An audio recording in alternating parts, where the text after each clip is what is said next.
Kayu besi rawa sepanjang 17 meter ini disiapkan untuk membuat salib. Melihat panjangnya, timbul pertanyaan, siapakah yang akan disalib? Siapapun itu, pasti sesuatu yang lebih besar dari mereka. Tapi Frankie Woro, Casimilus Awe, dan warga suku Auyu di Papua Selatan ini tak akan melukai siapapun. Mereka memakai salib ini sebagai tanda perlawanan.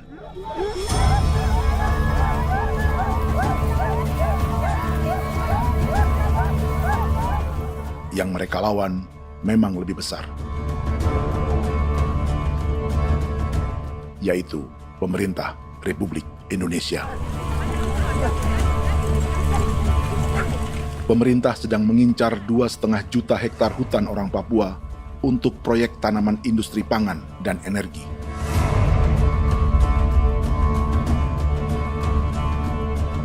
Ratusan kilometer dari salib orang-orang Auyu itu, orang Muyu sedang menyiapkan gerakannya sendiri.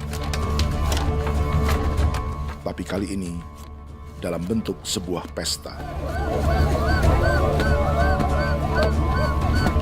Pesta yang disiapkan oleh marga Kimco Jinibjo selama 10 tahun.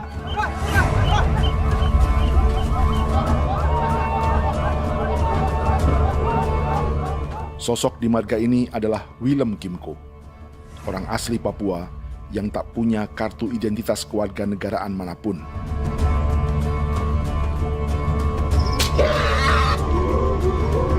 Pesta adat ini sudah cukup langka, tak hanya di Papua, bahkan di kawasan Pasifik dan peradaban Melanesia. Awalnya bayarnya aneh kalau bukan. Itu nih hati kau kuda kerem bipnuka, dan jita ya kati kau berem baran dipo. Kau memang ambil kau kuning. Ada gagasan dan gerakan sosial di balik pesta orang-orang Muyu ini, sama dengan gerakan salib merah yang dimulai orang-orang Auyu. Salib ini akan menjadi yang terbesar dari 1.800 salib merah yang telah ditancapkan berbagai suku di Papua Selatan dalam 10 tahun terakhir. Ribuan salib merah yang dipadukan dengan palang adat adalah tanda larangan yang menyatukan unsur-unsur adat dan agama. Kami percaya bahwa kalau memang kami sudah tidak mampu untuk menyelesaikan persoalan ini, dalam hal ini perusahaan tidak bisa masuk, berarti kami minta bantuan kepada nenek moyang dan Tuhan. Atribut perang orang Auyu ini diukir atau dilukis, digambar di batang salib ini dengan tujuan bahwa kami larang dengan sangat keras. Jadi apabila siapapun, baik dari antara kita sendiri yang melanggar batas ataupun pihak lain yang mau mengganggu keselamatan hak tanah adat kami, maka kami siap untuk melakukan ancaman perang. Salib-salib ini tidak ditancapkan di halaman-halaman gereja, melainkan di tanah dan hutan adat, di dusun-dusun sagu, dan di tempat-tempat yang disakralkan. Sebab 1.800 palang adat dan salib ini memang bukan semata tentang agama, tapi untuk mencegah negara dan perusahaan memasuki tanah dan hutan adat mereka. Papua bukan Auyu.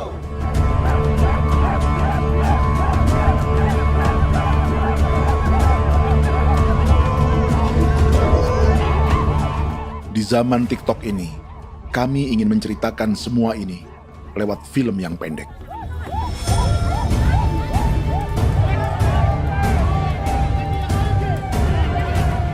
Tapi kami jelas gagal.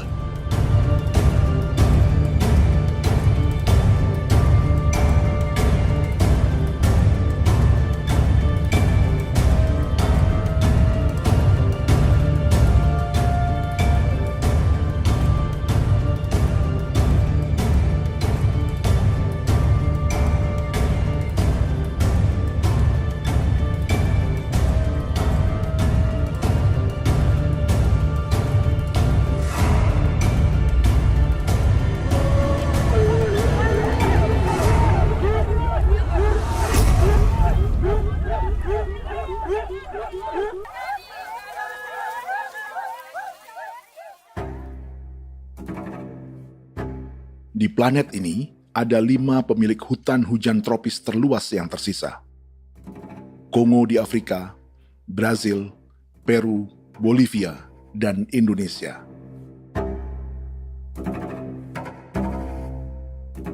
Di Indonesia, satu-satunya pulau yang hutannya masih terjaga adalah Papua, pulau terbesar kedua di dunia setelah Greenland. Lewat sejarah kolonialisme yang panjang, pulau ini kini dikuasai 2 negara. Bagian barat oleh Indonesia yang juga dikenal sebagai West Papua, dan bagian timur menjadi Papua Nugini. Dan tepat di perbatasan ini, di bagian Indonesia, sedang terjadi proyek pemusnahan hutan terbesar di dunia.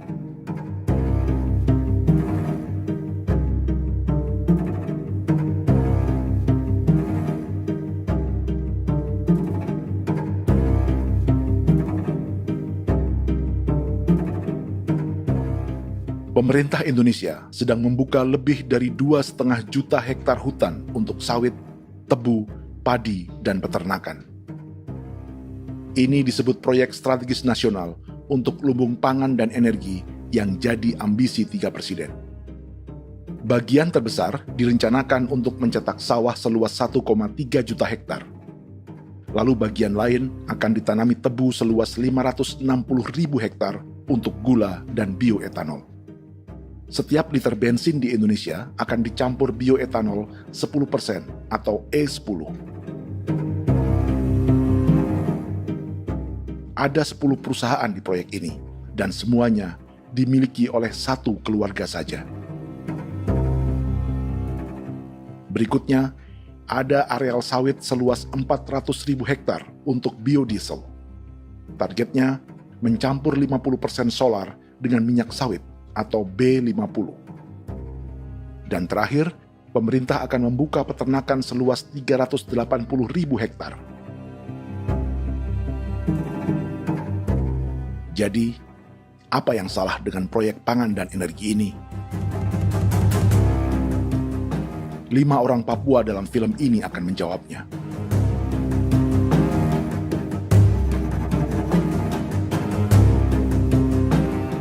Yang pertama adalah Yasinta Moiwen dari suku Marin.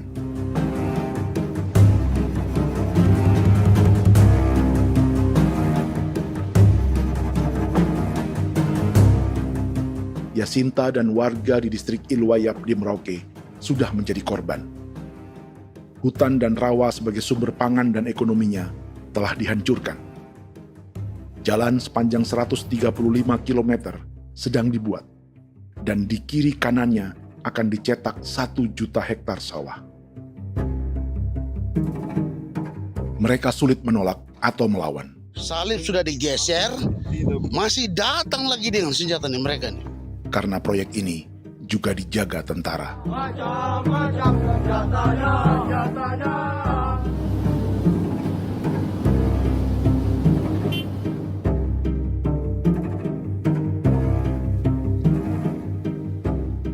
Yang kedua adalah Natalis Buer di distrik Tanah Miring, Merauke. Petani milenial ini merasa ditelantarkan. Sebab setelah hutannya diubah menjadi sawah, sebagian sawah-sawah ini tak tergarap. Orang asli Papua seperti Natalis tak punya modal untuk benih, pupuk, perawatan, hingga ongkos panen.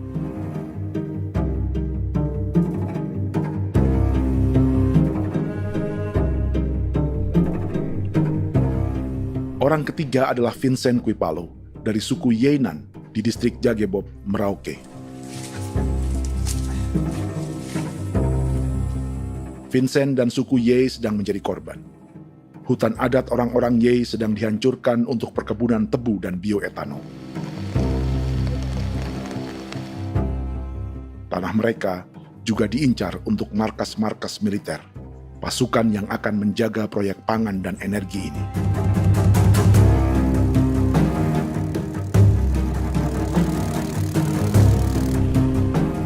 Yang keempat adalah Frankie Woro dari suku Auyu di distrik Fofi, Kabupaten Bovendigul. Hutan dan tanah mereka terancam perluasan perkebunan sawit untuk campuran biodiesel atau B50. Orang-orang dari suku Auyu ini adalah calon korban. Merekalah salah satu pelopor gerakan Palang Adat dan Salib Merah. Meski kadang berseberangan dengan gereja yang mereka anggap lebih mendukung pemerintah dan perusahaan. Mereka bahkan sedang merencanakan gerakan yang lebih besar, dengan salib yang lebih besar.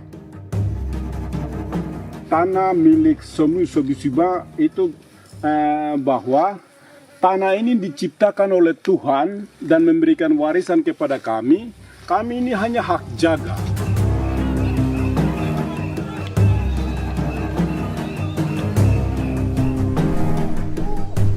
Sosok kelima adalah Willem Kimco dari suku Muyu di Bovendigul. Tokoh adat dari Muyu ini hidup di garis belakang proyek negara, sehingga belum menjadi korban. Tapi mereka sedang bersiap menghadapi segala kemungkinan. Tinggal di belantara dan perbatasan membuat sebagian mereka tak punya status kewarganegaraan. Tapi mereka telah hidup jauh sebelum ada Indonesia atau Papua Nugini.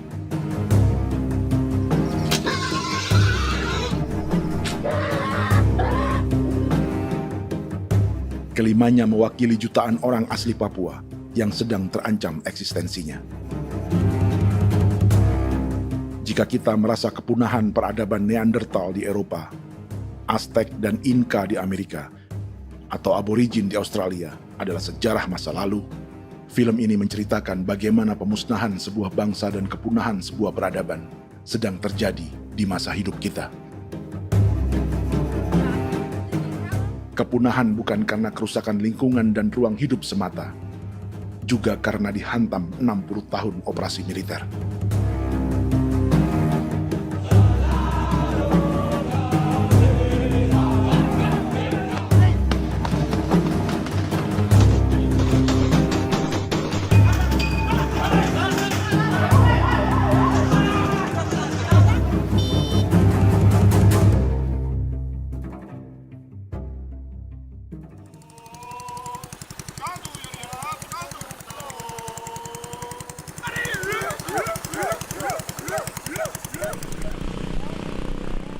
Frankie Woro dan orang-orang Auyu sedang berburu. Tapi lokasi perburuan mereka mulai dikuasai perusahaan perkebunan sawit.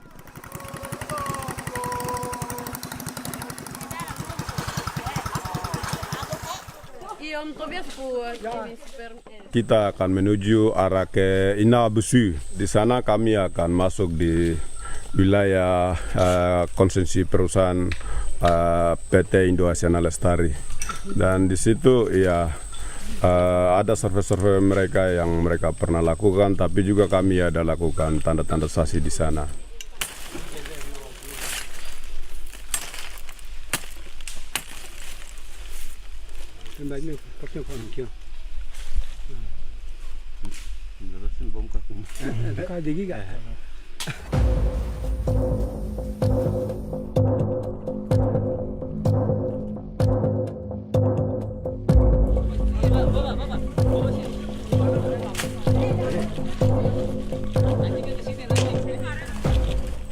Dapat dengan yang induknya, tapi karena induknya dia lari dan terlambat kerja, akhirnya yang bisa kita dapat dia punya anak ini saja. Kalau pakai bahan kayak hasil.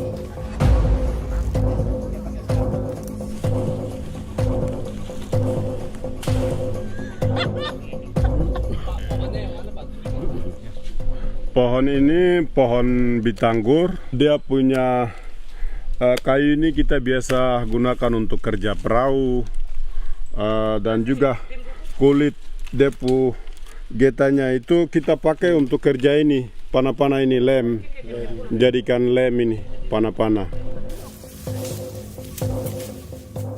Hutan ini adalah supermarket bagi suku Auyu. Juga lumbung pangan atau bank untuk menyimpan deposito kekayaan alam. Hutan juga tempat yang penuh dengan sejarah suku, situs budaya, dan tempat-tempat sakral. Inilah yang sedang mereka pertahankan dari incaran pemerintah dan perusahaan. Untuk semua alasan ini, mereka menancapkan ribuan salib merah.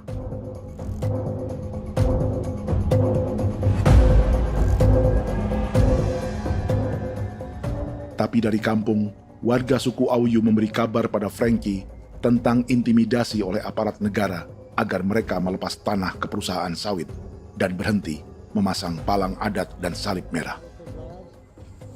Ada beberapa titik yang saya sudah siap, tetapi di sini emergensi dari saya, terutama di Kampung Sokangon, PT Damai Timber. Dia mengganggu saya dengan menggunakan kekerasan maupun pihak hukum. Dan kemarin saya ada pernyataan penolakan secara resmi, tapi masih tetap dengan menggunakan pihak hukum untuk masuk, untuk harus dituntut saya untuk harus diterima perusahaan itu.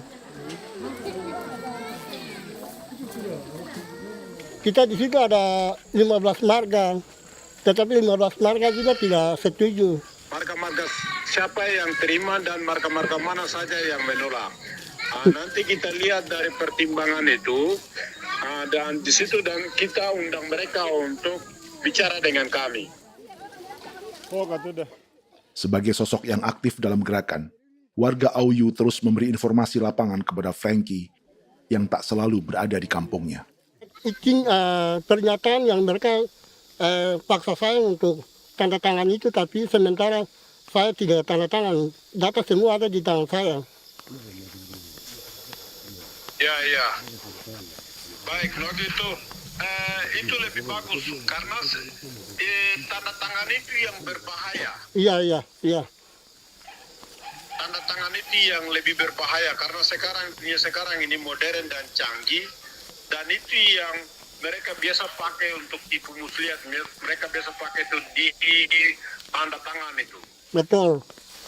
Dari Bambisa juga di Sofia dia masuk untuk memaksakan kami marga untuk harus menerima perusahaan itu. Tapi kemarin kami sudah menolak. Babinsa nama bosku. Babinsa ini nama bosku. Oh, ya. Itu yang sekarang strategi militer yang sekarang mereka pakai. Jadi yang penting masyarakat itu yang benar-benar mau menolak siap dukung ketua marga siapa yang nanti tampil. Ini adalah peta konsesi sawit untuk biodiesel dalam proyek strategis nasional. Dan di distrik Fofi inilah, orang-orang Auyu hidup dari sungai dan hutan.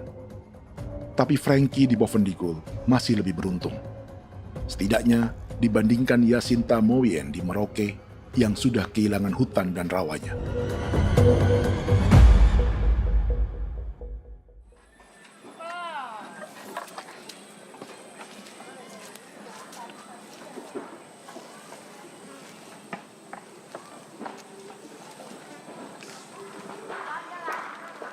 Yasinta dari suku Marin adalah petani sayur di Kampung Wanam, distrik Ilwayap, Merauke. Memanfaatkan lahan yang ada, ia berkebun dan menjual hasilnya ke pasar kampung. Ini ekonomi warga di Wanam untuk menghasilkan uang, lalu memberi barang kebutuhan yang tak bisa mereka produksi sendiri. Tapi kehidupan sebenarnya ditopang oleh ekosistem hutan dan rawa. Inilah sumber pangan utama dan peradaban mereka.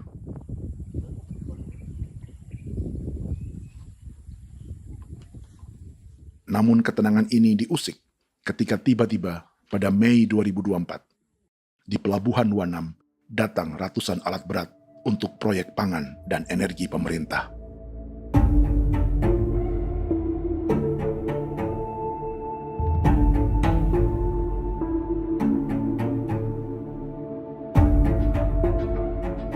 Kami masyarakat setempat kami tidak tahu. Kami kaget pagi-pagi kapal sudah ada di pelabuhan kami.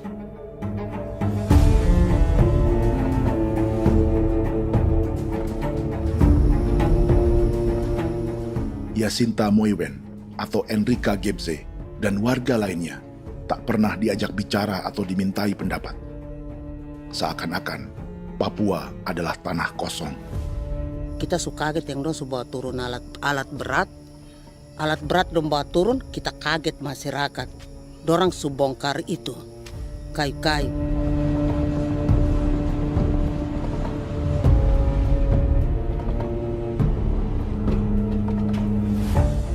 Bersamaan dengan alat-alat berat itu, juga berdatangan tentara Indonesia untuk mengawal proyek pembukaan hutan milik Jacinta.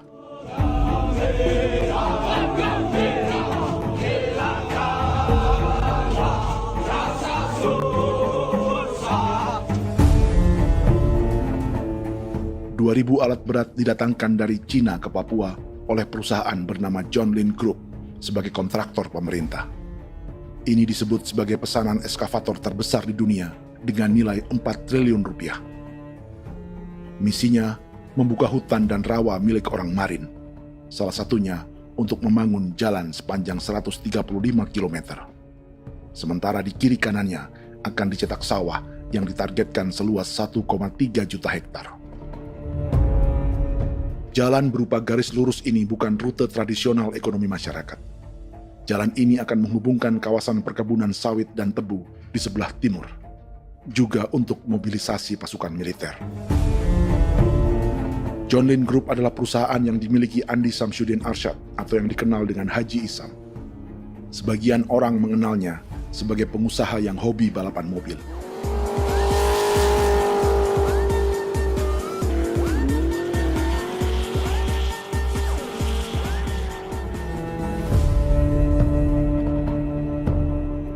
Tapi di Kalimantan, ia berbisnis batu bara, perkebunan sawit, pengolahan karet, penerbangan, perkapalan, dan biodiesel. John Lin Group kini juga menjadi pemilik perkebunan tebu dan pabrik gula terbesar di Indonesia. Sayapnya melebar dari Kalimantan hingga ke Bombana, Sulawesi Tenggara. Perkebunan tebu, pabrik gula, dan industri bioetanol inilah yang juga sedang dikembangkan di Papua. Foto ini adalah momen ketika Isam bersama kerabatnya, Menteri Pertanian Amran Sulaiman dan Menteri Pertahanan Syafri Samsudin, meluncurkan program biodiesel atau B50 di Kalimantan Selatan. B50 artinya, setiap 1 liter solar, 50%-nya akan dicampur minyak sawit. Perusahaannya, PT John Lin Agroraya, menjadi salah satu pemainnya.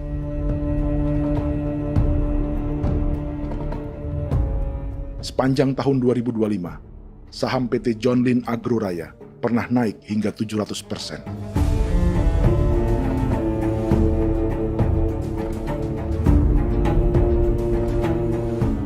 Perusahaan sawitnya yang lain, PT Pradiksi Gunatama, sahamnya bahkan pernah naik 4.000% hanya dalam 1 tahun. Dari harga saham ini saja, nilai kekayaan keluarga Isam diperkirakan mencapai 100 triliun rupiah lebih, menjadikannya salah satu keluarga terkaya di Indonesia dan salah satu pemain penting industri bioenergi. Dan di Papua Selatan inilah sebagian sawit-sawit untuk mendukung program B50 akan ditanam. Inilah tanah orang-orang Wambon, Muyu, Marin, Yei, atau Auyu seperti Frankie Ward.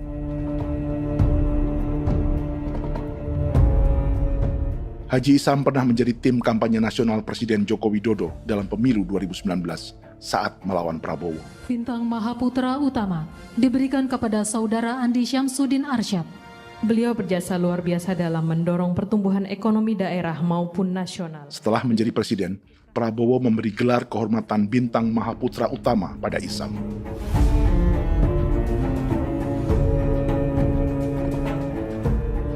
Sejumlah menteri Prabowo, juga kerabat dan orang-orang yang pernah bekerja di perusahaan Isam.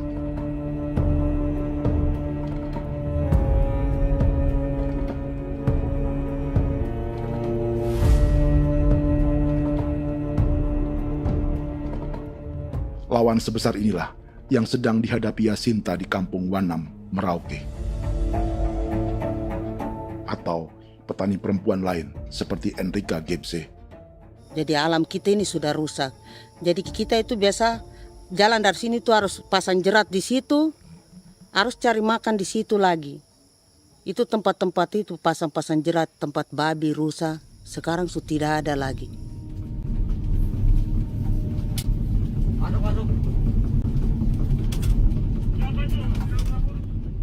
Rekaman ini memberi gambaran bagaimana Kasuari kehilangan rumah di bekas hutan dan rawa yang telah dibabat.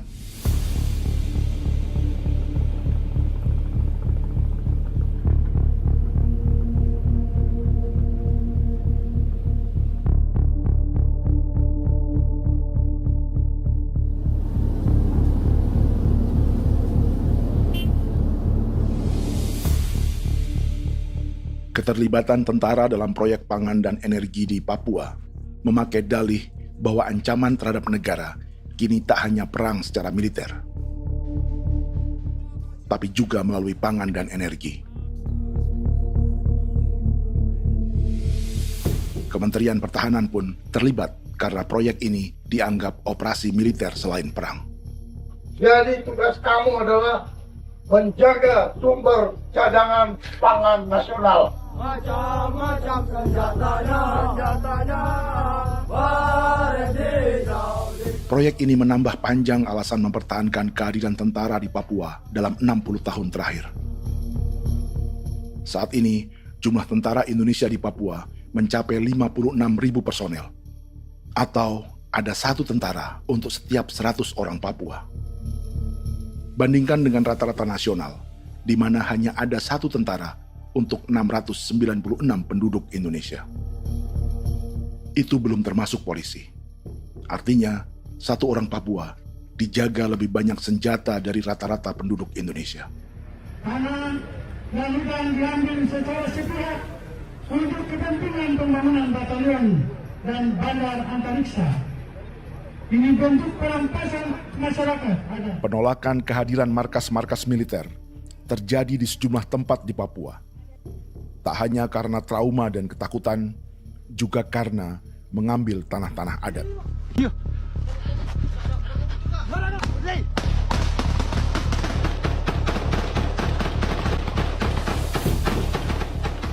Salah satu alasan mengapa militer terus ditambah di Papua, karena masih ada perlawanan dari Organisasi Papua Merdeka atau OPM selama 50 tahun terakhir.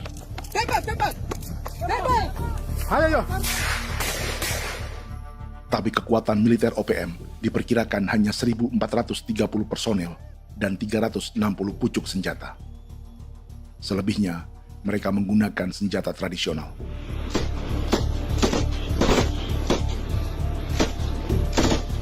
Dengan demikian, kekuatan tentara dan polisi di Papua 58 kali lebih besar dari gerilyawan Organisasi Papua Merdeka.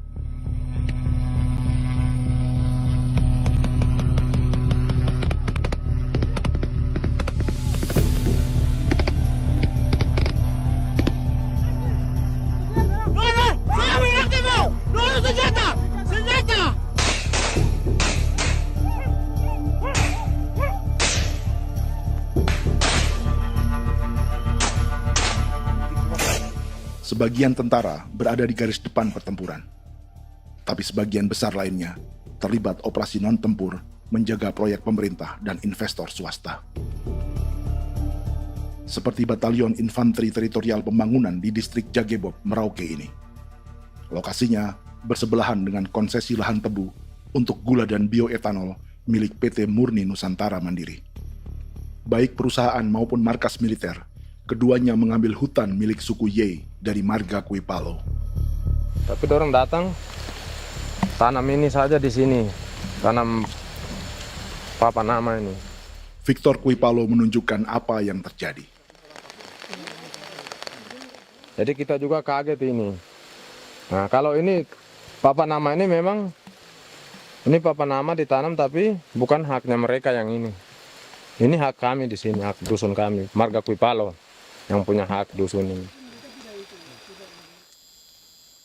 Setelah memasang patok, alat berat mulai bekerja untuk membangun markas militer di tanah orang Ye.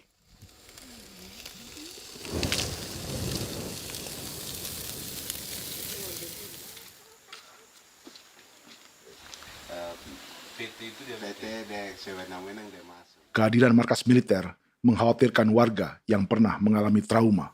Takut kenapa? Kalau macam yang awal macam sekarang bu kampung hidup ini kan aman. Terus kenapa harus didirikan korem di sini? Bukankah dengan adanya Korem semakin aman ada tentara di sini? Kalau untuk kampung kayaknya tidak bisa aman kalau ada tentara, paling masyarakat dipukul itu ini. Kalau kampung hidup begini malah saya sejahtera dan saya punya masyarakat. Apa pernah ada pengalaman buruk sebelumnya dengan tentara di daerah sini? Ada yang cerita waktu pos-pos di sini tuh di 13, 12 itu zaman katanya Patimura. Memang kasihan. Malah kita punya orang ini yang dianiaya betul, dipukul. Disuruh kerja bakti tidak mau atau lama mencari, namanya kita pangkur sagu itu butuh waktu 1 minggu. Kalau lama begitu ya paling diseret apa pukul itu. Operasi militer Indonesia di Papua dimulai tahun 1962 lewat Operasi Trikora. Tapi perlawanan bersenjata pertama di Papua baru dilakukan tahun 1965 di Manokwari.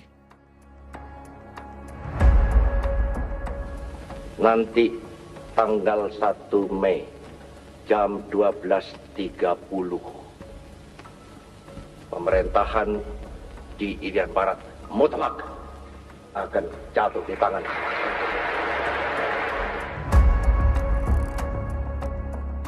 Sejak itu, selama 60 tahun, operasi militer untuk menaklukkan Papua terus dilakukan. Salah satu operasi militer paling berdarah adalah Operasi Wibawa untuk memenangkan Indonesia dalam jajak pendapat tahun 1969. 643 orang tewas di Paniai. Lalu disusul 4.146 korban tewas antara tahun 1977 hingga 1978.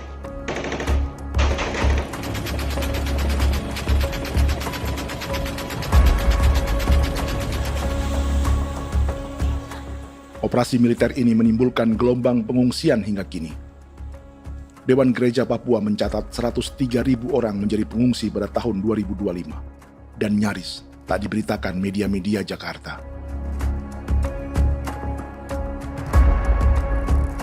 Jumlah pengungsi terbesar tercatat di Nduga yang mencapai 20.000 jiwa. Banyak di antaranya yang sedang hamil, seperti Jubiana, salah satu pengungsi Nduga. Jadi ini tagarik mesti kagi be muguruk berselari di namen wane gosem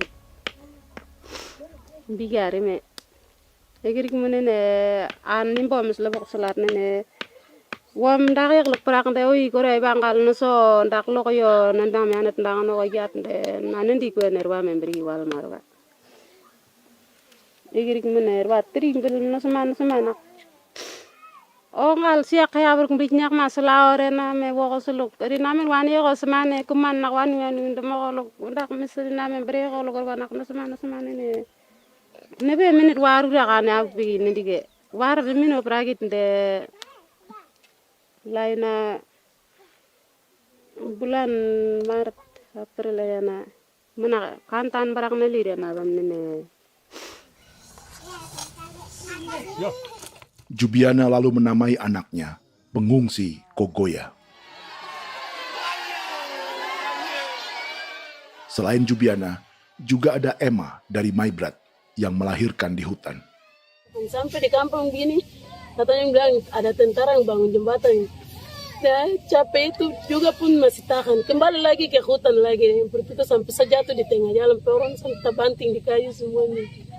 Berasa sakit begitu. Melengkapnya tuh Domika Serli, pengungsi Wako. Masyarakat sipil dari Kampung Aitrem sementara mengungsi karena kampungnya sementara dikuasai oleh TNI Polri. Seratusan ribu pengungsi di Papua saat ini jauh melampaui jumlah yang mengungsi ke Papua Nugini tahun 1984, yaitu 10.000 orang karena menghindari operasi militer.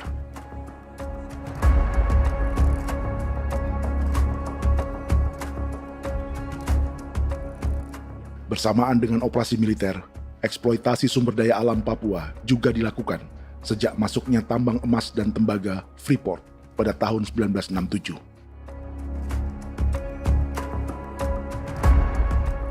Disusul perkebunan sawit awal tahun 1980-an.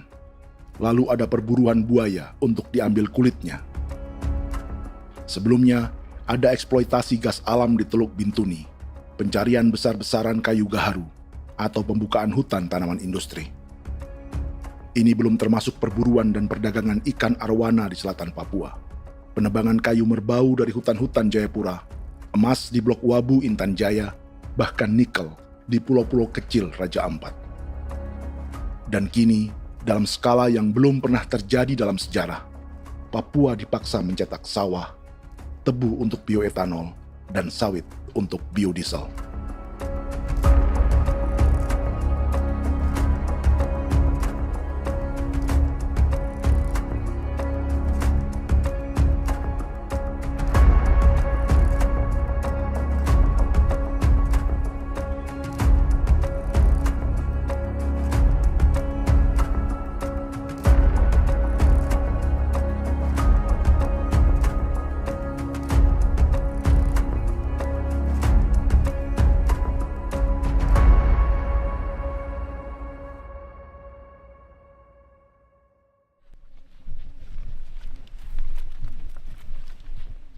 Inilah yang sedang menimpa keluarga Vincent dan Victor Kuipalo di Merauke.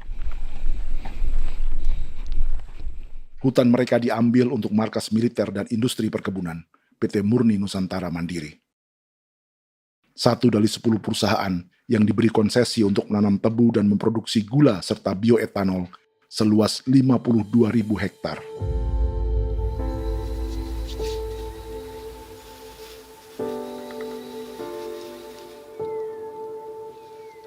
Perusahaan ini dianggap mengambil hutan dan tanah orang-orang Ye, terutama marga Kuipalo, yang memiliki hak adat terhadap 2.300 hektar hutan.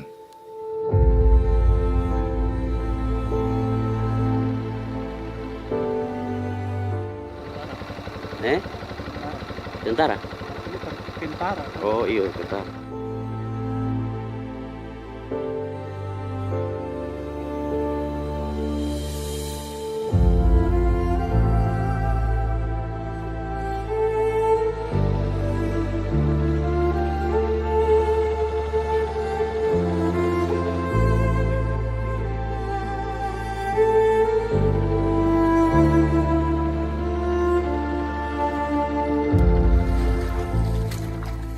Keluarga Kuipalo sedang melihat apakah perusahaan semakin mengancam tanah mereka. Dan kekhawatiran itu terbukti. Iya, makanya tadi saya bilang ini dari sini saja dekat ini sudah masuk di dalam ujung lapang ini. Ini hutan, yang ini hutan yang dorong ada bongkar sekarang ini. Ini sudah punya alat sudah dekat ini. Dekat sekali ini. Ini di sini. Nacau, kelapa itu yang jalan lama, jalan setapak ini. Dari udara, terlihat alat-alat berat semakin mendekati tanah orang-orang Ye, marga Kuipalo.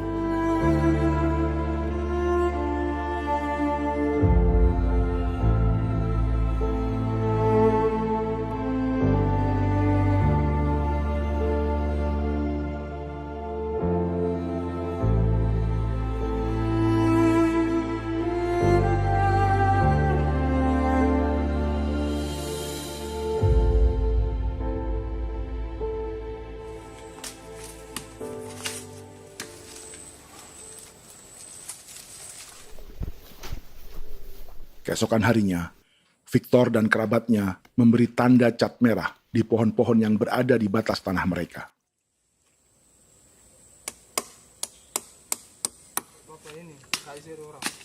Tapi tanda peringatan adat ini tak diindahkan perusahaan.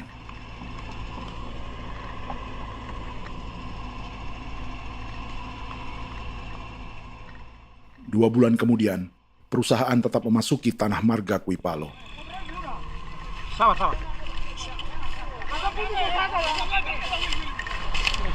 Kami manusia, kau lihat. Tapi kita sudah sakit hati sekali saya katakan. Ini sama baikin kalau pikiran berubah lagi. Kami juga punya tangan, hanya beda rambut. Mister itu juga. Woi, buka. Tidak.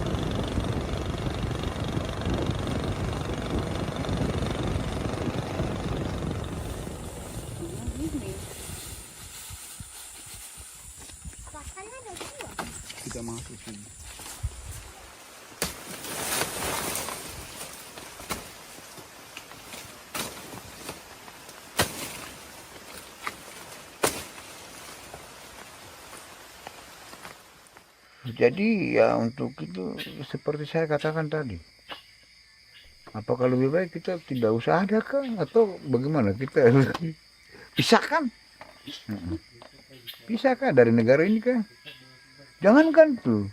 Saya kemarin bicara sama Daniel, datang sama saya dengan persoalan Kodam ini. Saya bilang, Pak Daniel, kalau lebih baik saya ngungsi ke Papua Nugini. Dia bilang, aduh Bapak jangan begitu. Ya memang, kalau tidak bisa menghargai kami, lebih baik pilihan yang itu yang saya memilih. Lebih baik saya pindah dari sini. Saya mengungsi ke Papua Nugini, di negara tetangga. Masih di laut. Apa? Saya bilang sama Kapolsek, Pak, Agustus ini 17 Agustus saya tidak kasih naik bendera merah putih. Saya bendera ada, nanti saya taruh di meja. Bendera saya ada. Karena saya punya pikiran percuma kita ini merasa bahwa kita hidup di bawah naungan merah putih. Ternyata merah putih tidak lindungi kami. Tidak anggap kami sebagai kami rakyatnya. Dia lambang negara. Dan kami menghargai lambang negara itu. Ternyata lambang negara ini, kita bernaung di bawah lambang negara ini, kita tidak dilindungi. Hak kita tidak dihargai.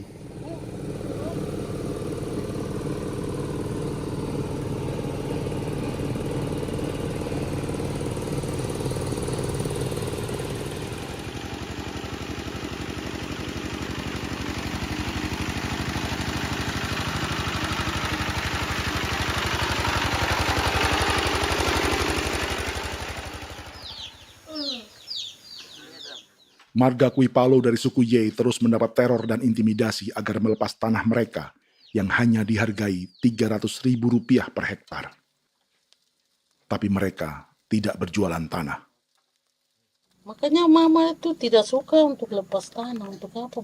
Baru di dalam hutan itu ada obat-obat tradisi.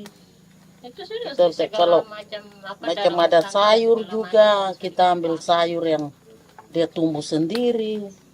Jadi kita ini mau kemana, kalau itu sudah digusur, ya habis. Kita ini jadi penonton. Jangan sampai kita ini duduk minta di jalan. Jadi kita tidak mau seperti itu. Makanya tanah itu kita tidak melepas. Tapi mungkin orang lain tuh dia senang saja. Lebih baik saya pegang uang merah dulu.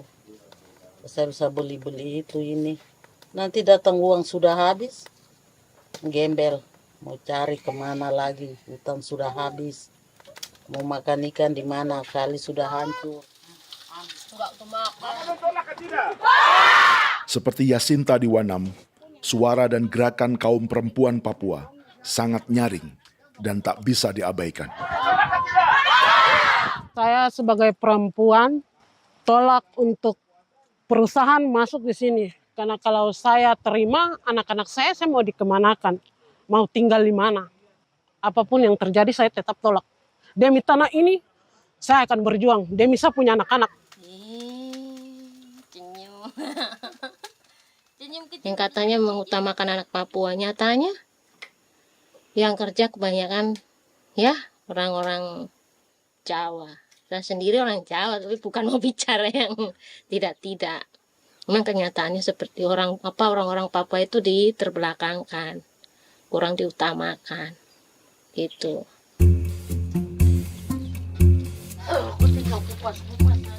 Proyek food estate seperti mencetak sawah, bukannya tak diikuti warga Papua.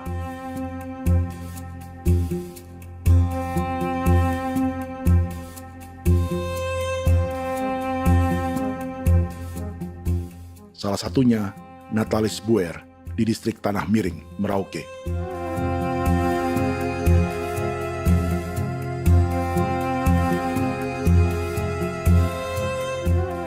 Setelah menghabisi hutan, pemerintah Indonesia mencetak sawah untuk tanaman padi karena beras mulai menjadi makanan pokok menggantikan sagu. Sebagian besar penggarapnya adalah warga transmigran yang datang sejak era 1980-an. Bahkan petani transmigran sudah ada sejak Belanda membuka proyek padi kumbe di distrik Kurik. Lokasi yang sering jadi langganan pejabat Indonesia memamerkan sawah di Papua. Tapi Natalis juga ingin belajar menanam padi atau bersawah. Namun ia kesulitan karena dibutuhkan modal untuk benih, pupuk, hingga pemeliharaan dan panen. Lalu sawah-sawah ini pun mulai dikuasai pendatang.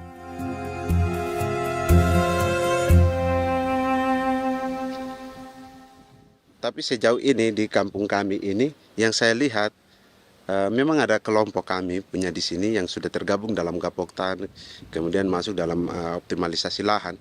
Tapi baru saya anak asli yang punya lahan di sini. Mereka tidak punya. Pemerintah dalam hal ini adalah Kementerian Pertanian bersama-sama Kementerian Pertahanan yang dalam hal ini pada garis di bawahnya adalah TNI Angkatan Darat, memberikan support yang maksimal kepada masyarakat khususnya di Merauke dalam rangka. Saya kemarin habis 9 juta. 9 juta ya? Iya, 9 juta karena dia sudah tidak dipakai toh. Ya. Dia sudah... Perempuan Papua seperti Filomina juga mau bertani. Pemerintah memberi bantuan Rp900.000 per hektar lewat program optimalisasi lahan atau OPLAH. Tapi dibanding biaya produksi dan harga jual gabah, Filomina mengaku berkali-kali rugi dan kini memutuskan tak lagi menggarap sawahnya. Terus kita harus cari uang untuk kondek. Betul. Karung kita beli. Karung beri sendiri lagi. Tenda kita beli. Ini dari yang offline ini don tidak siapkan. Tidak ada. Tidak ada ya, jadi mama don sendiri. Itu yang saya ada bilang, 900.000. Itu modal untuk kerja sawah ini. Mulai dari kerja sampai nanti panen. Panen. Wih, ngeri sekali. Iya, lucu toh? Tidak dapat itu. Betul, Mam. Dong pemaksud begini. Kalau disuruh tanam ubi berhektar-hektar, mari datang. Kita tahu cara rawatnya bagaimana, Iya. tanamnya bagaimana, tanam model bagaimana supaya hasilnya model begitu. Kita tahu. Kalau yang ini kan kita baru belajar. Sebagian hutan milik warga Senayu di Merauke sudah dibuka untuk sawah dan kebun tebu oleh PT Global Papua Abadi. Proyek pertanian ini dikerjakan oleh Kodim Merauke. Mereka melepas sebagian tanah karena ingin belajar bertani. Saya punya nenek moyang tidak ajar saya tanam padi. Tapi saya mau berubah. Generasi saya yang berikut ini besok lusa tidak bisa makan pisang, sagu. Namun program optimalisasi lahan yang dijanjikan dengan berbagai bantuan tak dirasakan Filomina.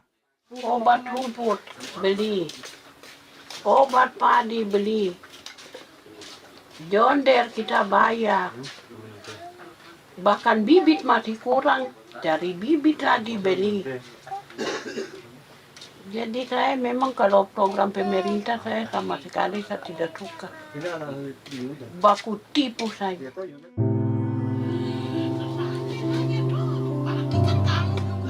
Mereka merasa ditinggalkan sendiri, jatuh bangun belajar bertani padi.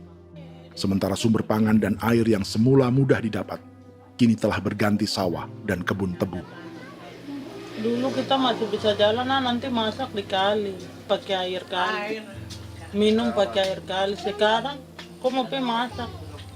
Tidak ada air, Air sudah susu, mau minum tidak bisa. Sudah dengan obat. Drone semprot tebu itu saja drone. Drone yang semprot. Saya lihat di itu. Jadi kita bukan drone yang terbang di atas untuk disemprot. Iya, itu semprot obat. Dong lempar pupuk di bawah ya dia mengalir ke kali. Mengalir ke kali, ke rawa-rawa.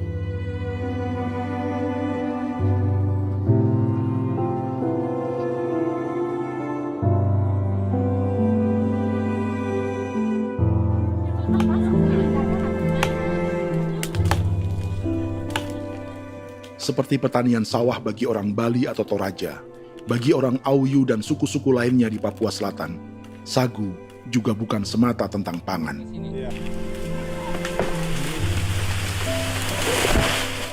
Bagi orang Auyu dan Marin, sagu adalah kerabat, sosok orang tua, sosok nenek moyang yang harus dijaga dan dilindungi. Lagi bikin apa mama ini mama? Pakai toko itu sagu.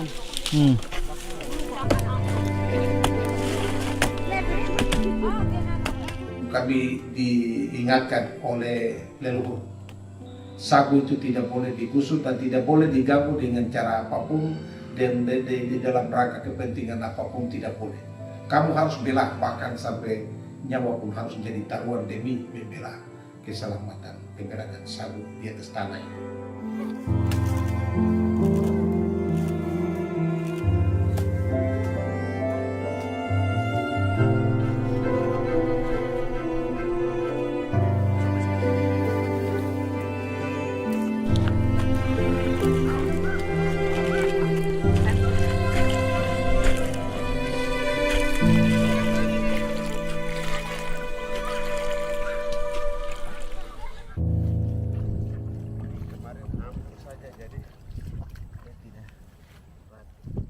Menurut Natalis, pemerintah di Jakarta mendefinisikan lumbung pangan semata urusan beras dan mencetak sawah. Sebenarnya orang Papua itu bukan tidak bisa bertani. Kami tanam ubi itu bagian dari pertanian. Nah, pertanian yang dimaksud oleh pemerintah itu harusnya selalu itu kalau bisa pemerintah harus spesifikkan pertanian apa yang dimaksud, pertanian tanam padi atau pertanian tanam ubi, petasan dan lain-lain. Ini yang harus dispesifikkan dulu. Begitu, sehingga tidak menjustifikasi kami orang asli Marin bahwa kami tidak bisa bertani. Bukan. Kami buka kebun besar-besar di sana, bahkan bermeter-meter, ratus-ratus meter pakai sekop, bukan pakai ekskavator, tapi ini pakai skop. Itu pertanian, begitu. Bagi Natalis, alih-alih memaksimalkan sawah-sawah yang sudah ada untuk petani Papua, pemerintah selalu membuka hutan baru, seperti dikerjakan perusahaan John Lynn Group dan melibatkan tentara. Padahal, sejarah keterlibatan militer dalam proyek food estate atau cetak sawah adalah sejarah kegagalan yang bertubi-tubi 4 presiden selama 30 tahun terakhir.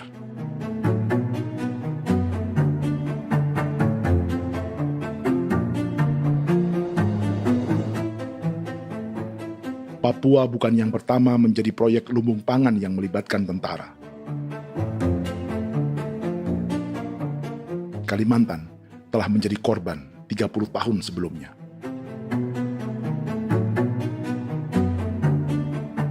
Ini adalah bekas hutan yang sudah dibuka di Pulang Pisau, Kalimantan Tengah. Tahun 1996, di era Presiden Jenderal Soeharto, ia menghabisi 1 juta hutan di lahan gambut untuk mencetak sawah demi memenuhi ambisi swasembada beras, bukan swasembada pangan. Hutan tropis Kalimantan dihabisi dalam skala yang belum pernah terjadi dalam sejarah. Di bawah rezim militeristik, tak ada yang berani melawan keinginan Soeharto, termasuk orang Dayak seperti Kuneng. Nggak bisa dihalangi itu. Nggak boleh dihalangi. Ya kalau ada kata-kata aja menghalangi, sudah kita diseret ke kepolisian dulu. Atau bisa langsung di PKI-kan. Iya, di PKI-kan gitulah. Jadi kita tuh nggak berani apa-apa dulu tuh. Apa maunya aja. Misal bilangnya A. Setahun setelah pengundulan hutan skala besar itu, tahun 1997, untuk pertama kalinya Kalimantan mengalami kebakaran lahan dan kabut asap terbesar dalam sejarah.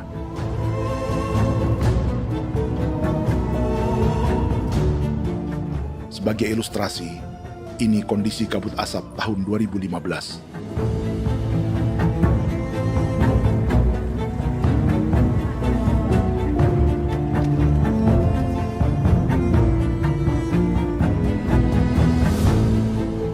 Proyek 1 juta hektar sawah Jenderal Soeharto itu gagal. Bendungan dan saluran irigasi mangkrak hingga kini. Mei 1998, rezim Soeharto tumbang, 2 tahun setelah ia menumbangkan jutaan hektar pohon di Kalimantan. Setiap tahun, lokasi ini menyumbang kebakaran dan kabut asap yang merugikan jutaan orang. Sawah yang berhasil di Kalimantan justru bukan sawah yang dibangun Jenderal Soeharto, melainkan yang dirintis para transmigran sejak era 1980-an. Sawah-sawah inilah yang ikut digarap oleh militer di era Presiden Joko Widodo. Dan hasil dari proyek food estate Presiden Jokowi itu sama sekali jong nih, nggak ada harapan lagi sudah seperti ini.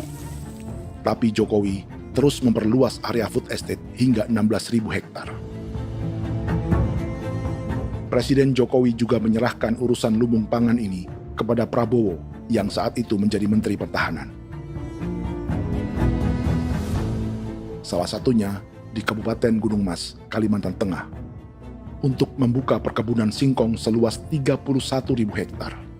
Food Estate Singkong Jenderal Prabowo ini dimulai dengan membuka 600 hektar hutan di Tawai Baru. Proyek singkong untuk bioetanol ini pun dijaga tentara. Dan seperti Jenderal Soeharto, proyek Jenderal Prabowo ini pun gagal.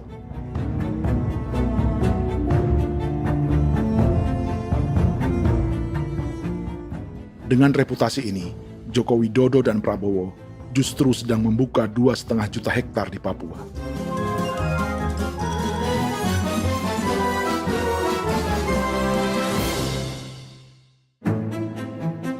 Setelah Jenderal Soeharto, Presiden Jenderal Susilo Bambang Yudhoyono juga mencoba membuka food estate di Papua sejak tahun 2010. Namanya Merauke Integrated Food and Energy Estate atau MIFE. Proyek ini juga gagal. Lalu di lokasi yang sama, Jokowi berusaha meneruskan dengan proyek mencetak sawah 1,2 juta hektar yang juga gagal. Sekarang yang paling siap adalah 1,2 hektar. Yang 1,2 juta hektar. Dan kini, Prabowo yang pernah gagal dengan 600 hektar singkong di Kalimantan justru akan mengulangi di Papua dengan skala 2,5 juta hektar. Di daerah Papua pun harus ditanam kelapa sawit supaya bisa menghasilkan juga BBM dari kelapa sawit. Dalam setiap proyek pangan dan energi di Papua, yang lebih menonjol bukan tanaman pangannya, melainkan untuk energi atau bahan bakarnya. Sawit untuk biodiesel dan tebu untuk industri bioetanol. Ada 10 perusahaan yang diberi konsesi hingga 0,5 juta hektar untuk tebu. Dan 10 perusahaan itu dimiliki oleh satu keluarga saja.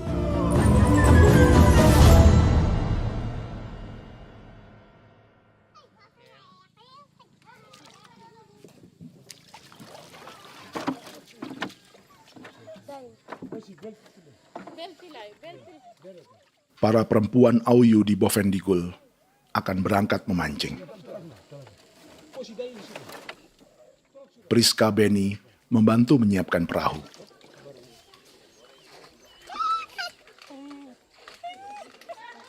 Mereka akan mengumpulkan bahan pangan di hutan untuk persiapan acara penancapan salib merah berikutnya.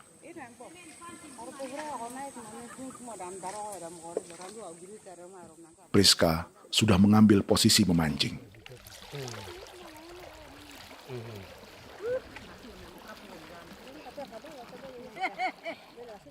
.800 salib merah telah dipasang di wilayah adat berbagai suku di Papua Selatan untuk menghalau perusahaan sawit dan tebu.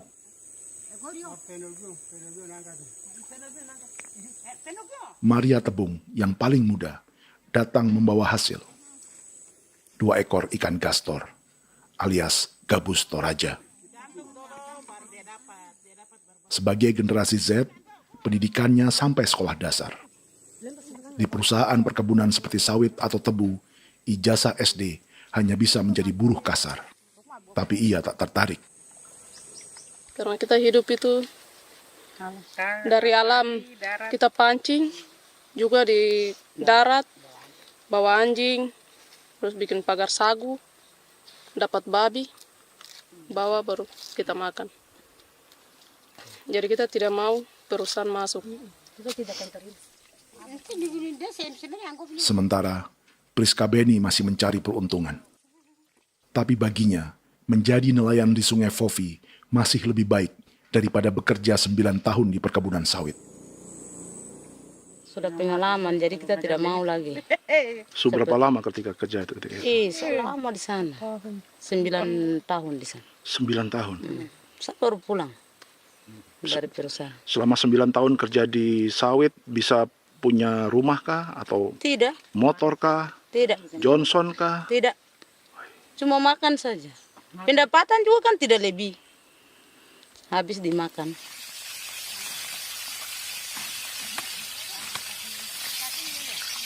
Satu minggu libur berapa hari? Tidak libur. Minggu tetap kerja? Tetap kerja. Tidak bisa ke gereja?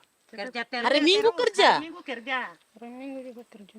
Dia tidak mengenal agama perusahaan itu. Di grup perusahaan sawit Korindo, Priska digaji 2 juta rupiah per bulan dan tinggal di mes karyawan. Tapi gaji itu dipotong bahan makanan atau BAMA rata-rata 1 juta rupiah setiap bulan. Korindo adalah grup perusahaan yang salah satu usahanya adalah hutan tanaman industri dan sawit di Bovendigul dan Merauke. Di Papua, mereka memakai bendera PT Tunas Sarwa Ema. Perusahaan ini pernah memberi bantuan pada Keuskupan Agung Merauke. Keuskupan Merauke belakangan mengeluarkan pernyataan mendukung proyek strategis nasional di Papua. Umat Katolik yang memprotes sikap gereja tersebut ditangkap polisi. Jadi selama 9 tahun tidak bisa nabung? Tidak. Makan saja. Makan saja. Makan saja. Menabung bagaimana? Keperluan banyak. Tidak sampai. Habis di anak-anak uang sekolah. Uang 1 juta itu mana sampai. Menabung juga tidak cukup. Sudah pengalaman, jadi kalau di sini perusahaan mau masuk tidak.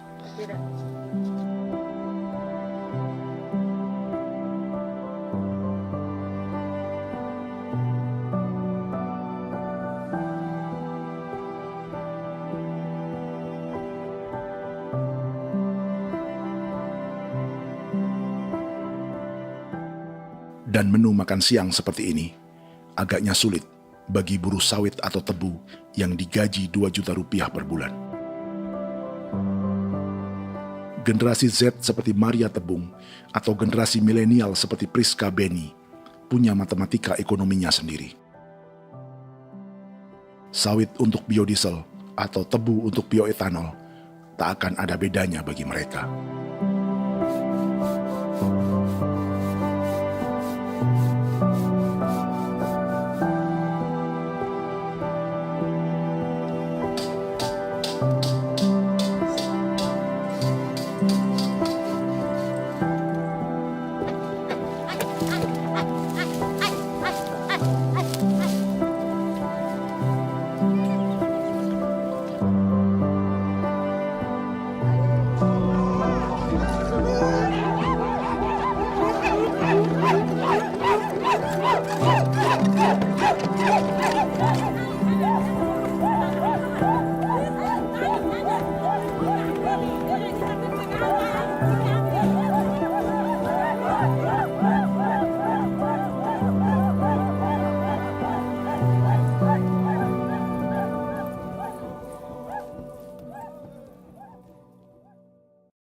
Perkebunan tebu 1,5 juta hektar di Merauke adalah ide 3 presiden untuk menggenjot penggunaan bioenergi sebagai campuran bahan bakar fosil. Selain swasembada pangan, swasembada energi di daerah Papua pun harus ditanam kelapa sawit supaya bisa menghasilkan juga BBM dari kelapa sawit. Juga tebu menghasilkan etanol. Singkong, kasava juga untuk menghasilkan etanol. Bioetanol adalah bahan bakar nabati atau tumbuhan yang dapat dicampur dengan bensin. Sama dengan program biodiesel yang mencampur solar dengan minyak sawit. Pertamina saat ini sudah menjual BBM bioetanol dengan campuran 5% yang dipasarkan dengan merek Pertamax Green 95. Tapi pemerintah ingin menaikkan kadarnya menjadi 10% atau E10.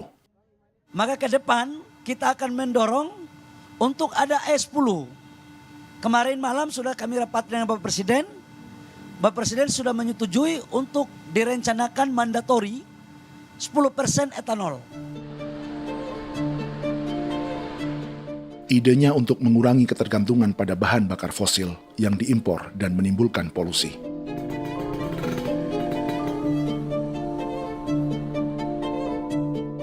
Tapi bioetanol bukannya tak mengorbankan lingkungan, hutan, rawa, dan manusia.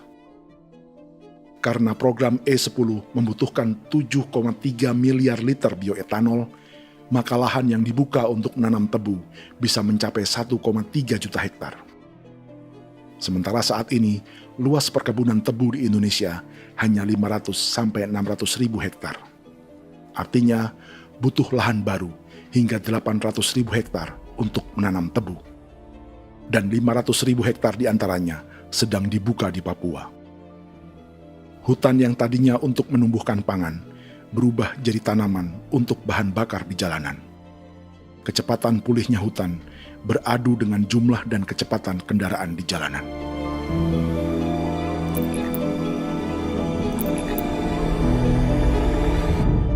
Dahaga terhadap energi tak pernah bisa dipuaskan. Setelah minyak sawit untuk biodiesel, dunia kini merambah singkong, jagung, dan tebu untuk bioetanol.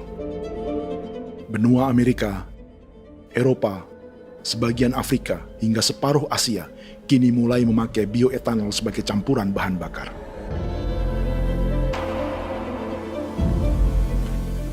Selain perebutan lahan, masa depan dunia juga dibayangi semakin mahalnya harga pangan karena persaingan antara perut manusia dengan tangki kendaraan. Ini adalah lokasi perkebunan tebu dan bioetanol PT Murni Nusantara Mandiri yang mengancam tanah Vincent Quipalo dan orang-orang Ye di Merauke. Beberapa kilometer di selatan adalah PT Global Papua Abadi yang mengancam tanah orang-orang Muyu dan Marin. Dua perusahaan ini adalah bagian dari 10 perusahaan yang mendapat konsesi lahan untuk tebu dan bioetanol di Merauke. Batas konsesi mereka bahkan sama dengan batas negara Indonesia dengan Papua Nugini. Salah satu ciri bahwa peta konsesi ini dibuat di Jakarta dari atas meja. Sama seperti kolonial Inggris dan Belanda ketika mereka membagi Pulau Papua dengan garis lurus pada abad 19. Seakan Papua adalah tanah kosong. Bedanya, meski peta konsesi ini mengatur batas 10 perusahaan, tapi perusahaan-perusahaan ini sebenarnya dimiliki oleh satu keluarga saja. Ini nama 9 dari 10 perusahaan tebu dan bioetanol di Merauke, Papua. 99% saham mereka dimiliki sebuah perusahaan bernama PT Merauke Nusantara Manis. Sementara 1% sisanya dimiliki PT Merauke Gula Mandiri. Tapi saham kedua perusahaan ini dimiliki PT Merauke Sugar Group. Dan perusahaan ini, 90% sahamnya dimiliki pengusaha bernama Angelia Bonaventure Sudirman, serta perusahaan bernama Zico Trust dan Resource Harvest. Lalu 10% lainnya dikuasai PT Papua Energi Abadi, yang pemiliknya adalah Dudi Christian dan Angel Madeline. Sekarang, mari kita lihat siapa mereka. Angelia Sudirman adalah keponakan dari salah satu konglomerat sawit Indonesia, Martias Fangiono. 9 perusahaan di Papua ini berada di bawah bendera Merauke Sugar Group. Dan Merauke Sugar Group hanya satu dari 7 grup perusahaan milik keluarga Fangiono.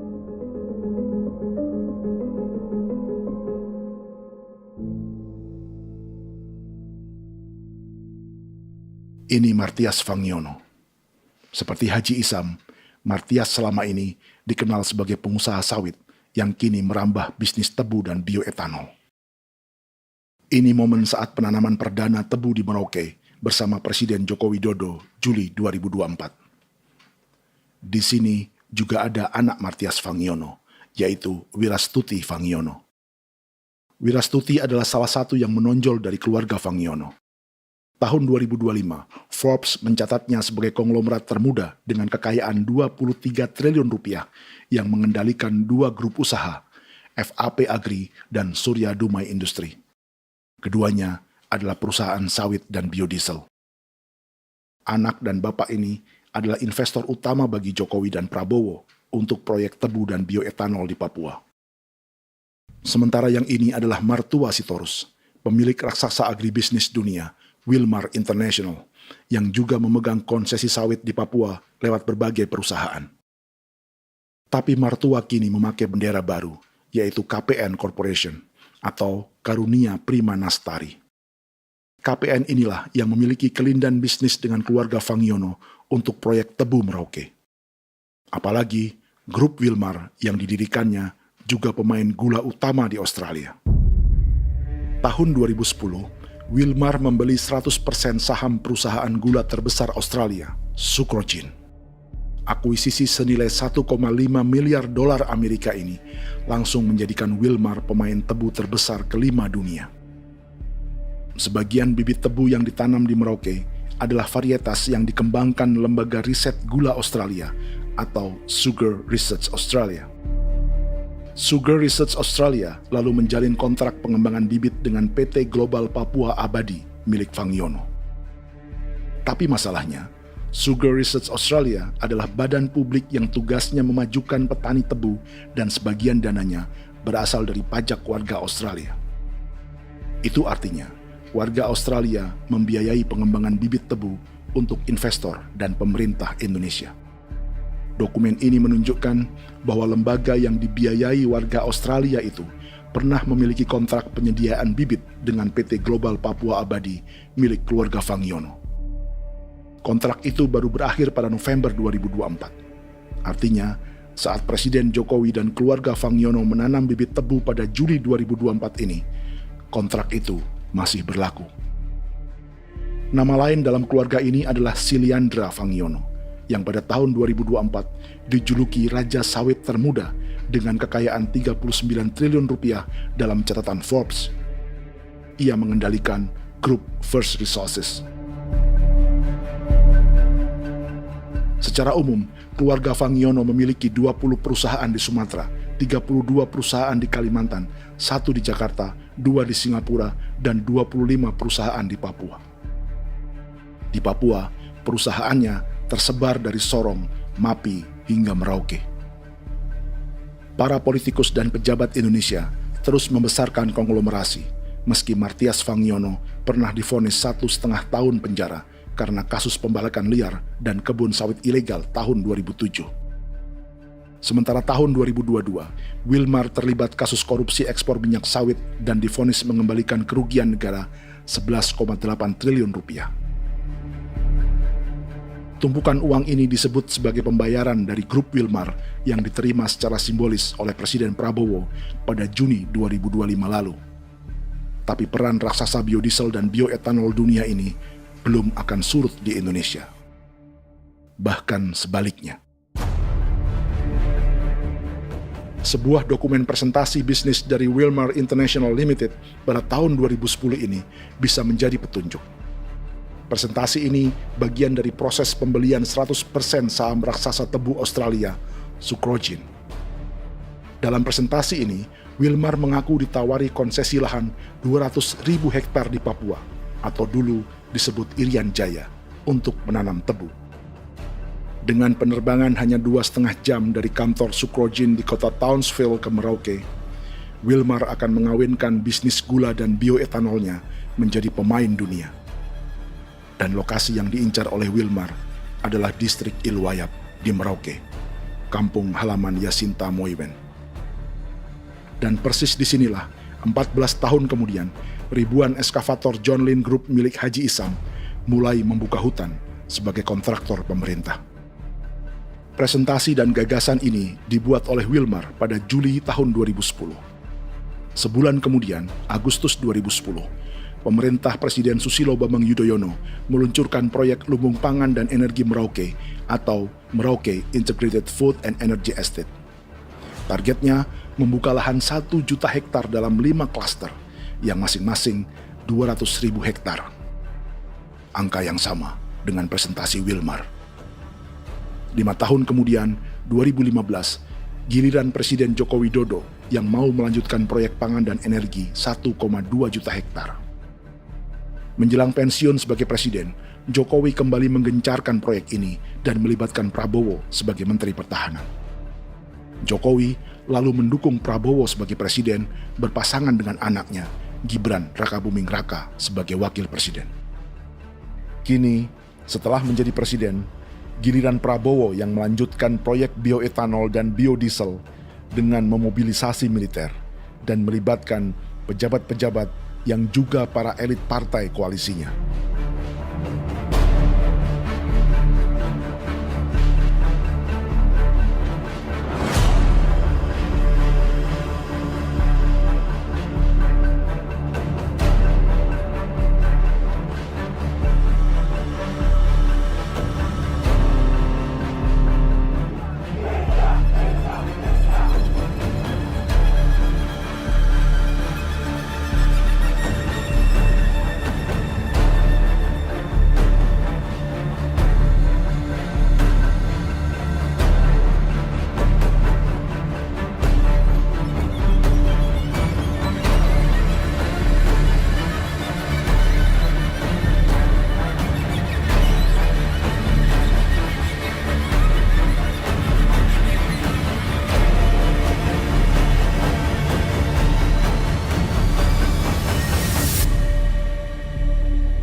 ...300 tahun lalu, hutan-hutan di Pulau Jawa dalam waktu singkat berubah menjadi perkebunan tebu di bawah rezim kolonial Belanda. Orang Jawa menjadi buruh dan petaninya dipaksa menanam tebu. Dari kolonialisme dan politik tanam paksa itu, Belanda memperkaya negara dan para investornya. Tak puas membuka hutan untuk perkebunan di Jawa dan Sumatera, kolonial Belanda menanam tebu hingga di Suriname dan mengerahkan ribuan orang Jawa sebagai buruh pada tahun 1890. Inggris yang sudah menguasai negara seluas India dan Papua Nugini pun masih menanam tebu jauh di tengah Samudra Pasifik, di tanah orang-orang Fiji. Lalu memindahkan puluhan ribu orang India menjadi buruh di sana. 200 tahun sebelumnya, ratusan ribu orang Afrika bahkan diperbudak untuk bekerja di perkebunan-perkebunan tebu Spanyol dari selatan Eropa hingga Karibia, Kuba, atau Jamaika. Jika dulu tebu menjadi gula atau emas putih, kini cerita kolonialisme tebu berlanjut di Papua untuk bahan bakar nabati atau bioetanol.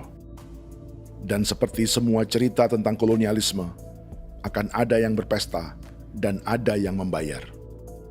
Dalam setiap cerita pesta kolonialisme, baik di Jawa, Karibia, atau di Papua, selalu melibatkan para elit lokal, dari pejabat, perwira, hingga agamawan. Tapi dalam setiap kolonialisme, juga selalu ada cerita tentang mereka yang mempertahankan diri dan melawan.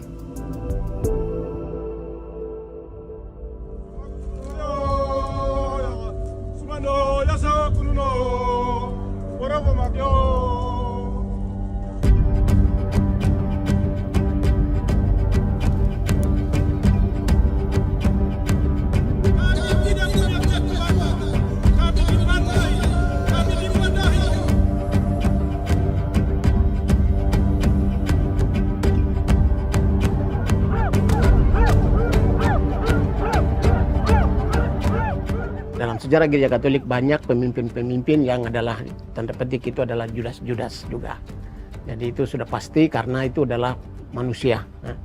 Satu sisi sebagai manusia dalam perjalanan digoda, apalagi ada dalam posisi-posisi jabatan, ya mungkin banyak tawaran-tawaran lain, lalu disitulah terjadi pergeseran keberpihakannya kepada misi gereja tadi itu untuk umat, untuk mereka yang tertindas.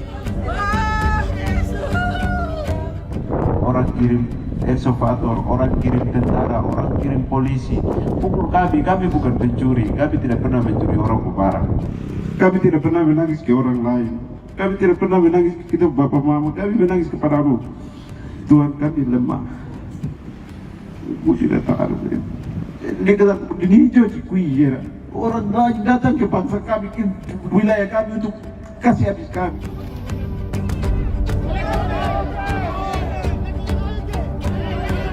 Ya Hakimam Dehi, Ya Hakimam Dehi, Bono Ya Hadigul Dehi, Bono Ya Hadigul Dehi. Kita buat sasi seperti begini untuk menolak perusahaan apapun yang masuk di tanah kami. Kalau kita kasih, kita bikin rusak sekarang, kita punya generasi berikutnya mau dapat kemana? Jadi kita nyatakan sikap di sore hari ini, kami tolak! Apa yang dilakukan pemerintah untuk PSN adalah kejahatan. Pemerintah bagian dari kejahatan, aktor perusak dan pembunuh terhadap negara, terhadap alam, hutan, terhadap manusia. Jadi negara jadi aktor pembunuh. Jadi Pilatusnya siapa? Negara, pemerintah Jakarta ini. Tanah Wiu bukan tanah kosong. Masyarakat adat kami rasakan. Perusahaan tolak. Biar langsung.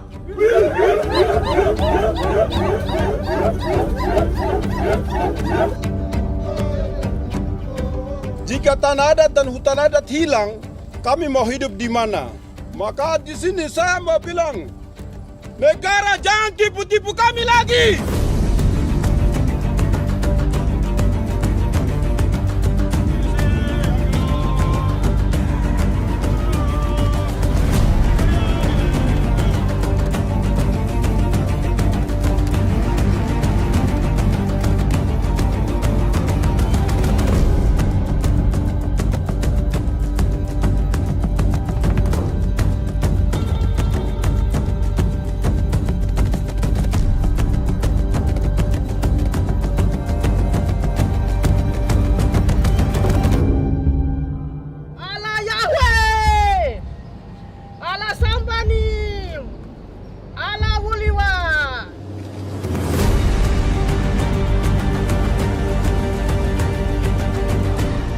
Kalau kami dianggap orang Papua itu bagian daripada Republik ini, tolong hargai kami. Dengan adanya PSN, PT John Lindrop yang sudah menerobos tanah kami dan hutan kami, merusak alam kami. Itu yang kami datang ke Jakarta jauh-jauh dari Papua. Kami mau bersuara kepada Bapak Presiden Prabowo Subianto, di mana keadilan untuk masyarakat Papua. Tolong lihat masyarakat Papua yang sudah mati. Kami bersepakat menyatakan, 1. Gereja-gereja di Indonesia mendukung masyarakat adat yang menolak proyek strategis nasional di tanah Papua. 2. Gereja-gereja di Indonesia menolak militerisme dan otoritarianisme di Indonesia.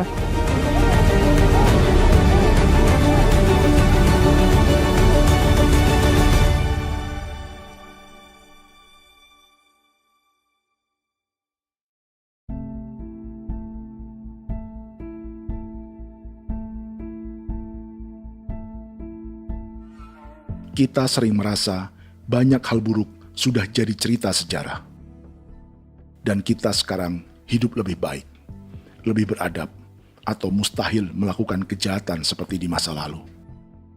Kita tidak lagi menghukum mati orang dengan memenggal kepalanya. Kita menembaknya atau menyuntik racun agar tertidur dan mati. Tapi ada hal-hal yang tak berubah.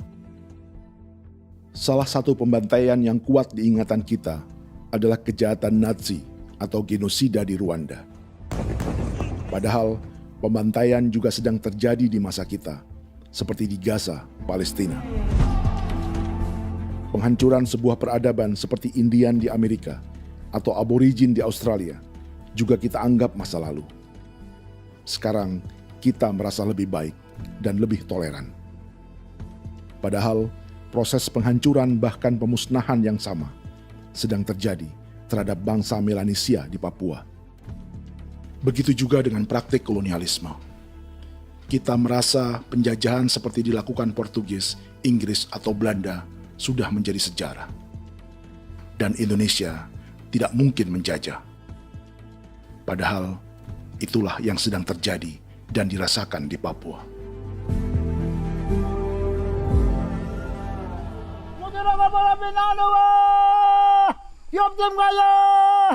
Kau yang maya, upaka maya, anak dia mana namanya? Jalannya sejarah ini disadari Willem Kimco di pedalaman Bovendigol, Papua. Hidup terpencil dan tak tersentuh urusan negara bukan berarti selalu aman.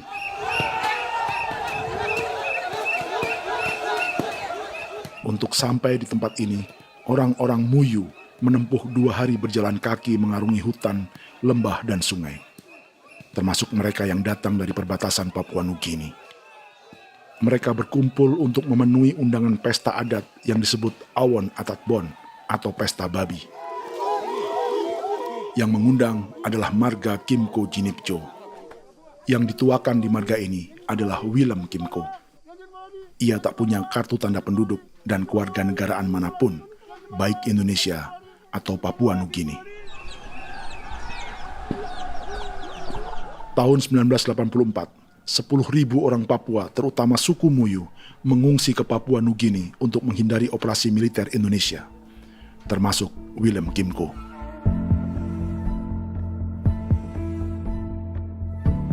Apa yang membuat pesta adat ini istimewa? Apa bedanya dengan acara serupa yang dihadiri pejabat, tokoh agama, LSM, atau yang direkam oleh kru televisi dan konten kreator? 18.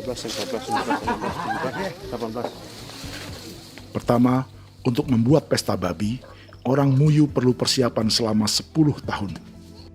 Sebab, babi-babi yang akan jadi bagian dari pesta ini tak boleh dibeli, alias harus dipelihara sendiri. Babi-babi ini bukan bantuan pejabat pemerintah, gereja, atau LSM.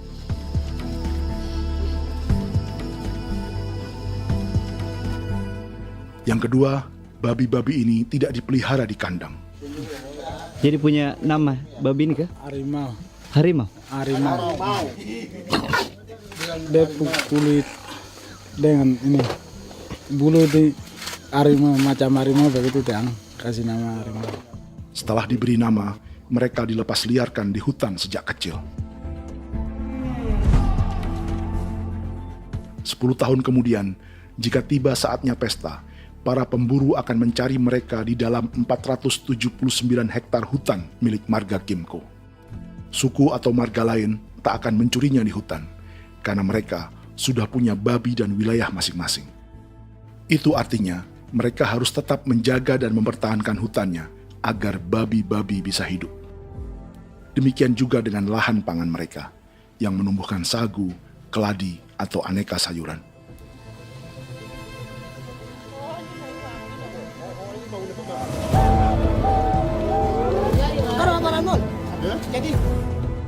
Yang ketiga, dalam Awon Atatbon atau pesta babi, binatang ini tidak dimakan secara gratis.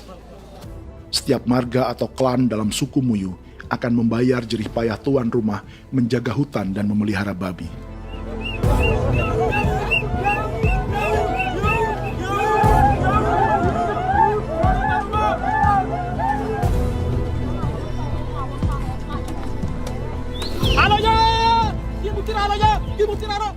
Ini seperti arisan untuk menjaga budaya dan lingkungan. Bagian dari budaya dan ekonomi timbal balik yang ditandai dengan siklus memberi dan menerima.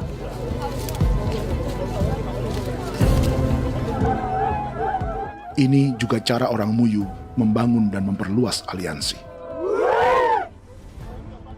Awon bet begul bet, ulan yau kando bet, asat bet anani, asat bet yang ligan anani, oh ado amten anani, menini tu na jaga, kepo kemo ko di mana, kepo kemo mayat ni, kep tetek mo mayango, kep kanin bet wini ke iftore wen, ni wen ni tu na kadek me, oke, kep ko nanti ko tok kemo, kepo kep pasak tu orang ni, kon kene man gini wan jo, koko kati bolon jabengo, koko konim bolon ja. Jika Willem Kimco dan marganya bisa menjaga hutan dan wilayahnya, marga lain ikut diuntungkan sebagai sebuah ekosistem. Demikian juga sebaliknya. Alasan keempat, mengapa pesta babi ini memiliki tempat khusus dalam peradaban orang Muyu, karena Willem Kimco khawatir peradaban mereka akan punah, menyusul ancaman terhadap ekosistem dan hutan. setiap marga atau klan harus mengkonsolidasi diri dan membangun aliansi.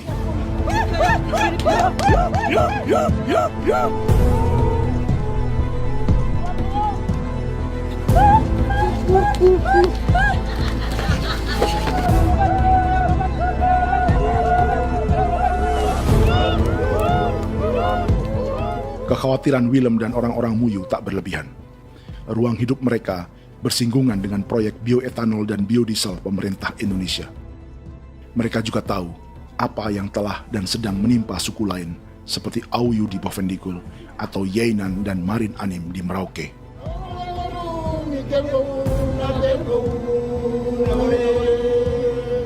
Jika suku-suku lain menggunakan palang adat dan salib merah sebagai gerakan perlawanan, orang-orang Muyu memakai pesta babi untuk mempersiapkan diri dan konsolidasi. Sebab, berbeda dengan saat mengungsi tahun 1984, kali ini yang datang ke tanah orang-orang Muyu tak hanya tentara, juga alat-alat berat bersama para pebisnis pangan dan energi. Manu, awan atas.